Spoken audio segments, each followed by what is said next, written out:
Module 3. How do you get and store Bitcoin safely? First off, we want to commend you for moving so quickly through your Future Money Cryptocurrency certification course. You're making fast progress through these modules and getting yourself closer and closer to taking full advantage of the digital currency trends. Trends that could generate you massive amounts of wealth. Okay, so let's get into Module 3. How do you get and store Bitcoin safely? When you're just starting out, there are generally 3 ways to get yourself a hold of some Bitcoin. One way is mining. The other way is to straight up purchase it with other traditional currency. And still another way, a hidden secret, you could say, is to earn it through commissions. Let's get into mining first.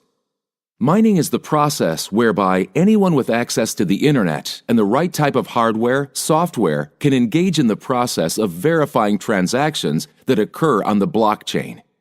Miners connect to the network and help in solving complex math equations, which in turn verify the transactions occurring between users. Every time a miner is the first to solve the puzzle, they get to place the next block on the chain. When they do, they receive a reward in the form of Bitcoin. Now this may sound amazing, and it was more so in the early days of cryptocurrency. Almost like the initial days of mining for gold in California, it was easy digging and very profitable. Currently, this is not a reliable option for you as someone just getting started to get your hands on Bitcoin. As time progresses, it takes more powerful computers, more software, and a ton of electricity to run your crypto mining operation. Therefore, it doesn't really produce the game-changing results you're seeking when it comes to getting involved in the cryptocurrency revolution. The easier and much more streamlined way is to simply purchase your Bitcoin using existing currency, like the US dollar. In fact, this is the most common method for most to acquire their first quantities of Bitcoin, Litecoin, BitConnect, etc. So, how do you do it? In this module, we chose to focus on one of the most common and well-trusted options to purchase Bitcoin, especially for someone brand new to the digital currency world. It's called Coinbase. Essentially, Coinbase is a service that provides you the means to exchange your standard currency, example, US dollars, in order to purchase Bitcoin directly. Now granted, they allow you to make these purchases by charging you fees. That's how they make their money. But even with having to pay these fees, in our humble opinion, it's still the fastest and easiest way for you to purchase Bitcoin directly. What makes this process so user-friendly is that it's only a matter of following through on a few simple steps and you'll be on your way to acquiring your first Bitcoin. Now, we aren't going to walk you through the exact specific steps right now on how to complete your first purchase. We've saved that for Module 8, Buying Your First Bitcoin. In that module, we'll walk you through step by step on how to make your first purchase with absolutely no worries. For now, we just wanted to educate you on how amazingly simple and straightforward the process can be. And of course, there are many other services like Coinbase that will provide you the same capability. It all depends on what works best for you. Now, number 3 of the methods you can acquire Bitcoin is something that not many people in the mainstream, or even within the crypto world, know about yet. And that is earning Bitcoin through commissions. As you continue to complete these modules, you're going to hear more about a groundbreaking platform that is pushing the advancement of next-level opportunities to profit within the fast-paced world of crypto. It's through this platform where you'll be able to earn Bitcoin as your commission rewards for helping to expand the vision of BitConnect. What's better than that, right? Building a thriving business and earning Bitcoin, which simultaneously builds your own investment portfolio. Now that you're learning how to actually buy Bitcoin, we need to cover how you're going to store yours safely under digital lock and key.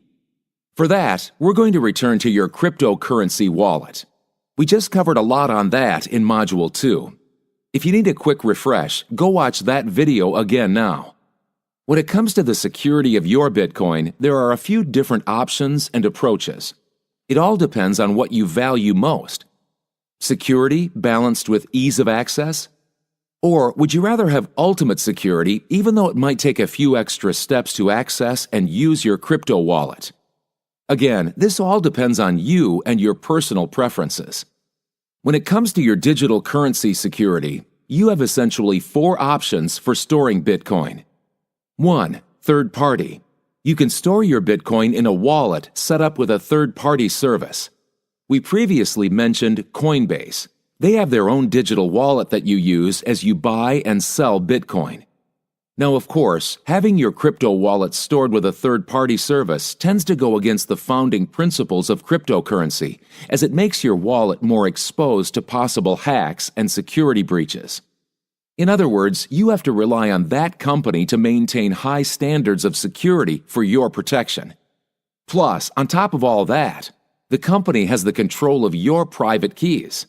For some, this alone is not worth the convenience of using a third-party service.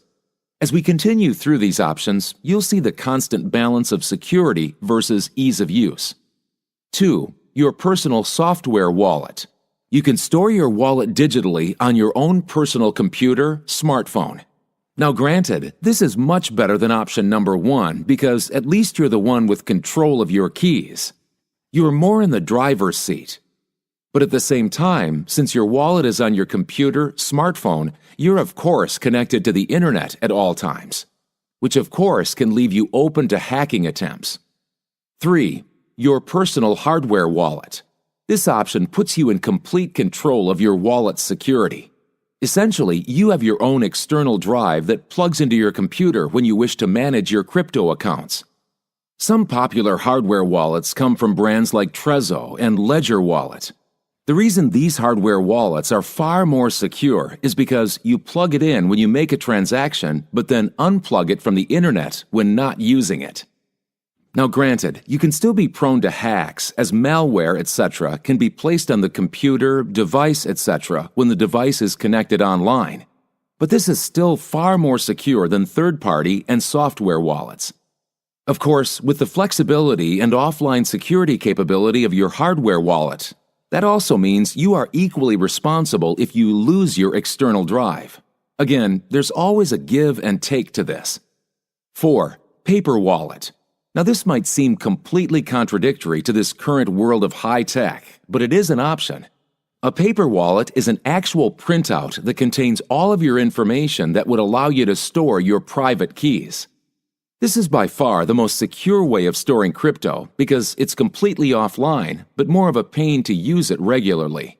This is good for large amounts of money.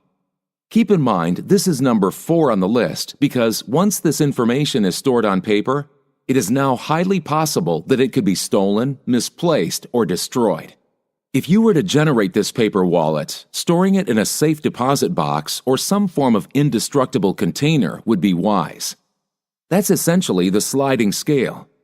Ease of use equals higher security risk. And there you have it.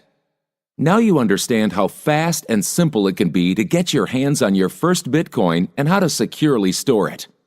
Now it's time for us to move a bit out of the technical know-how portion of your future money cryptocurrency certification and into some of the high-powered wealth creation principles that are changing thousands of people's lives. And we certainly want the same for you. Let's continue on to Module 4,